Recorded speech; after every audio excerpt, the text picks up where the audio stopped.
పులుపు లేదు. ఇవి తినే కాయలు కదా బంగినపల్లి.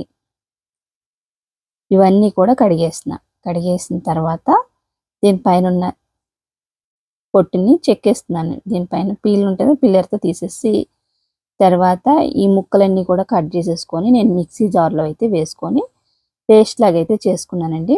ఎందుకంటే ఒకేసారి తినలేము కదా, కాయలన్నీ కూడా ఒకేసారి ముగ్గిపోతే తినలేము. అందుకనేసి మనం ఇలా గుజ్జు తీసేసుకొని డీప్ ఫ్రిడ్జ్లో స్టోర్ చేసుకున్నామంటే సంవత్సరం పాటు అలా మంచిగా ఉంటుంది అనమాట. ఎప్పుడు కావాలంటే అప్పుడు తీసుకొని బయట పెట్టుకొని వెంటనే కొంచెం పొద్దున్నే పెట్టేసుకోండి, ఎందుకంటే టైం పడుతుంది అనమాట ఇది కరిగేదానికి.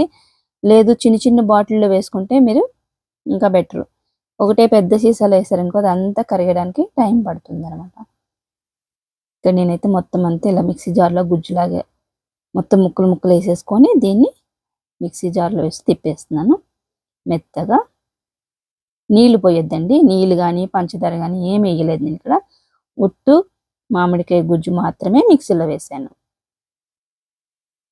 ఇలా మిక్సీలో వేసి చూస్తున్నారు ఎంత మంచిగా మెత్తగా అయిపోయింది. ఇప్పుడు దీన్ని మనం పూరీలో కూడా నంచుకోవచ్చండి. పూరీలో, చపాతీల్లో, దోశల్లో కూడా తింటారనమాట దీన్ని. ఇప్పుడు నేను వచ్చేసి గాజు సీసాలు అయితే వేసేసుకుంటున్నాను. గాజు సీసా ఏం లేదు, మీ దగ్గర ఏది ఉంటే అందులో వేసుకోండి, ప్లాస్టిక్దైనా పర్వాలేదు. ఇదంతా కూడా ఇలా వేసేసుకొని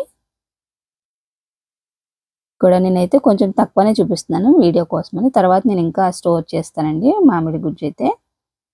ఇక్కడ మిగిలింది ఇందులో వేసేసుకున్నాను. ఈ రెండు కూడా మూత గట్టిగా పెట్టట్లేదండి, కొంచెం లూజ్గానే పెడుతుంది. ఎందుకంటే డీప్ ఫ్రిడ్జ్లో పెట్టినప్పుడు ఇలా పగిలిపోయినట్టు అయిపోతుంది అనమాట బాటిల్. అందుకని కొంచెం గాలి ఆడి తిట్టి పెట్టాను.